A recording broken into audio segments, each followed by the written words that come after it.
June 30-നായിരുന്നു എൻ്റെ ഇവമോളെ third birthday കേട്ടോ.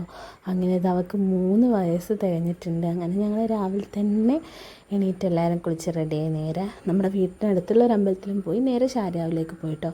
പിന്നെ ഇവിടെ ഫോട്ടോഷൂട്ടും കാര്യങ്ങളൊന്നും നമുക്ക് ചെയ്യാൻ പറ്റിയിട്ടില്ലായിരുന്നു.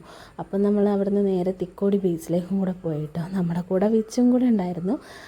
അങ്ങനെ ഞങ്ങളിതാ 3 പേരും കൂടെ പോയി എല്ലാം റെഡിയായി ഫോട്ടോ ഒക്കെ എടുത്ത് വന്ന് നമ്മളിതാ വീട്ടിൽ ഡെക്കറേഷനും പരിപാടിയും ഫുഡ് ഉണ്ടാക്കലും ഇതൊക്കെ തന്നെ കേട്ടോ. തിരക്ക് പിടിച്ചൊരു ഡേ തന്നെയായിരുന്നു വന്നിട്ടോ. അങ്ങനെ നമ്മുടെ അച്ഛനും കൂടെ ഹെൽപ്പ് ചെയ്യാമെന്ന് പറഞ്ഞു. അച്ഛനെ കൊണ്ടെല്ലാം കട്ട് ചെയ്യിപ്പിക്കുകയാണ് കേട്ടോ. അപ്പോൾ അച്ഛൻ ഇവിടുന്ന് കട്ട് ചെയ്യുന്ന നേരം കൊണ്ട് അമ്മ അവിടുന്ന് ചിക്കൻ കഴുകിക്കൊണ്ടിരിക്കുക കേട്ടോ. അങ്ങനെ അമ്മ അവിടുന്ന് ചിക്കൻ കഴുകുന്നുണ്ട്. പിന്നെ ഞാനിവിടുന്ന് അതിന് വേണ്ട ഉള്ളികളൊക്കെ ഒന്ന് മസാലയൊക്കെ ഇട്ട് വഴറ്റിക്കൊണ്ടിരിക്കുക കേട്ടോ. അപ്പം നമ്മൾ പുറത്തെ അടുപ്പിലായിരുന്നു ഉണ്ടാക്കുന്നത്. അധികം ആരെയും നമ്മളങ്ങനെ ക്ഷണിച്ചിട്ടില്ല. എൻ്റെ അച്ഛനും അമ്മയും എൻ്റെ ഫാമിലിയിലുള്ള കുറച്ച് പേരും അതുപോലെ ഇവിടെ ഏട്ടൻ്റെ ഫാമിലിയിലുള്ള കുറച്ച് പേര്. അമ്മ ഇവിടെ നിന്ന് ചിക്കൻ റെഡി ആയിക്കൊണ്ടിരിക്കുന്നുണ്ട് കേട്ടോ. അങ്ങനെ ഇതൊക്കെ ഇവിടെ റെഡി ആയിക്കൊണ്ടിരിക്കുന്നുണ്ടെങ്കിലും നമ്മൾ ഇന്ന് ഇത്ര തിരക്ക് പിടിക്കാൻ ഫോട്ടോ ഒക്കെ എടുക്കാൻ കാരണം എന്താണെന്ന് വെച്ചാൽ ഏട്ടൻ അതിൻ്റെ തലേന്നാണ് വന്നത് കേട്ടോ. 29-ാം തീയതി രാത്രിയാണ് ഏട്ടൻ എത്തിയത്. അപ്പോൾ പിന്നെ ഫോട്ടോ എടുക്കാനുള്ള സമയം നമുക്ക് കിട്ടിയില്ല. അപ്പോൾ പിന്നെ എല്ലാവരും ഡേ ആയി. പിന്നെ ഇവിടെ ഡെക്കറേഷനും ബലൂണൊക്കെ വീർപ്പിക്കുന്നുണ്ട്. റിത്തൂട്ടിയും ഏട്ടനും അമ്മോളും പിള്ളേരെല്ലാവരും ഉണ്ടായിരുന്നു കേട്ടോ.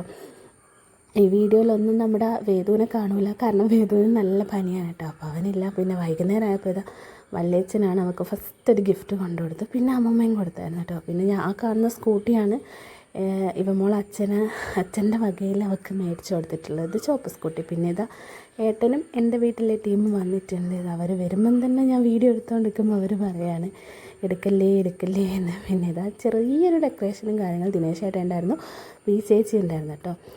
അപ്പോൾ അവരൊക്കെ വന്നിട്ടുണ്ട്. പിന്നെ ഇതെൻ്റെ അച്ഛനും അമ്മയും. പിന്നെ അവർക്കൊരു ചായ കൊടുക്കാമെന്ന് വിചാരിച്ചു, വെറും ചായ ഫസ്റ്റ് കൊടുക്കാമെന്ന് വിചാരിച്ചു. അതിന് വേണ്ടി ഓരോന്ന് പെറുക്കി വെച്ചുകൊണ്ടിരിക്കുകയാണ് സുജിനേച്ചി.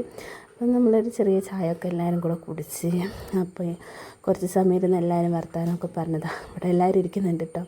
ചെറിയൊരു ഡെക്കറേഷൻ മാത്രമേ ചെയ്തിട്ടുള്ളൂ, കാരണം ഫസ്റ്റ് ബർത്ത്ഡേ ഒക്കെ നമ്മൾ അടിപൊളിയായി നയിച്ചിട്ടുണ്ട്. ഇതിപ്പോൾ തേർഡാണല്ലോ. പിന്നെ നമ്മൾ ചെറിയൊരു നെയ്ച്ചോറും ചിക്കൻ കറിയാണ് കേട്ടോ ഫുഡ്. അപ്പോൾ അതിവിടെ റെഡി ആയിട്ടുണ്ട്. ഇതാണ് ചിക്കൻ കറി. ഇത് ഞാൻ ഉണ്ടാക്കിയതാണ് കേട്ടോ. ഇത് വന്നതിന് ശേഷം ഉണ്ടാക്കിയതാണ്. അപ്പോൾ അമ്മ എന്തൊക്കെയോ എടുത്തുകൊണ്ട് ഓടുകയാണ് അങ്ങോട്ടും ഇങ്ങോട്ടും. വീഡിയോ എടുക്കല്ലേ എന്നൊക്കെ പറയുന്നുണ്ട് ഇവിടെ നിന്ന്. അപ്പോൾ എല്ലാം റെഡി ആയിട്ടുണ്ട്. പിന്നെ കേക്കൊക്കെ കട്ട് ചെയ്തതിന് ശേഷമാണ് നമ്മൾ ഫുഡൊക്കെ കഴിച്ചത് കേട്ടോ. അങ്ങനെ ഇവരിവിടുന്ന് ചായ കുടിച്ചുകൊണ്ടിരിക്കുന്നു, ഞാനിവിടെ ചായ ഒഴിച്ചുകൊണ്ടിരിക്കുന്നു എല്ലാവർക്കും. പിന്നെ സുരേട്ടൻ ഉണ്ടായിരുന്നു, എല്ലാവരും ഉണ്ട്. വേദുവിന് മാത്രമേ വരാൻ പറ്റിയില്ല. വേദുവും സുമേജിയും വന്നില്ല, കാരണം അവർക്ക് നല്ല പനിയായിരുന്നു കേട്ടോ. പിന്നെ മിഠായിയൊക്കെ ഉണ്ടായിരുന്നു, ലഡു ഇതൊക്കെ വെച്ച്. പിന്നെ ബർത്ത്ഡേക്ക് കേക്ക് കട്ട് ചെയ്യാമെന്ന് വിചാരിച്ചു. അവൾ ഒറ്റയ്ക്കിരുന്ന് കേക്ക് കട്ട് ചെയ്യണമെന്നായിരുന്നു ഞങ്ങൾ ആഗ്രഹം. എപ്പോഴും നമ്മൾ കൂടെയല്ലേ. ഇനിയിപ്പോൾ അവർ പുറത്തൊക്കെ പോകണ്ടേ, സ്കൂളൊക്കെ പോകണം, അംഗൻവാടിയിൽ പോകണം. അപ്പോൾ അവൾ കേക്കൊക്കെ കട്ട് ചെയ്ത് കഴിഞ്ഞ് ഇതായിരുന്നു കേട്ടോ കേക്ക്. അപ്പം കുറച്ച് മിഠായും കാര്യങ്ങളൊക്കെ ഉണ്ട്. പിന്നെ നമ്മൾ വേഗം അവർക്ക് ചോറ് കൊടുക്കാമെന്ന് വെച്ചു. പിന്നെ രാത്രി നല്ല മഴയായിരുന്നു പുറത്ത്. ഇവർക്ക് അങ്ങനത്തെയും വേണം, ഇവിടെ ആരും നിൽക്കുന്നില്ല, എല്ലാവരും പോകാമെന്ന് പറഞ്ഞു. അങ്ങനെ ചോറൊക്കെ കഴിച്ചത് അവർ പോയി കേട്ടോ. അപ്പോൾ ഇത്രയേ ഉള്ളൂ. നമ്മുടെ ചാനൽ ഇഷ്ടപ്പെട്ട സബ്സ്ക്രൈബ് ചെയ്യുക, സപ്പോർട്ട് ചെയ്യുക.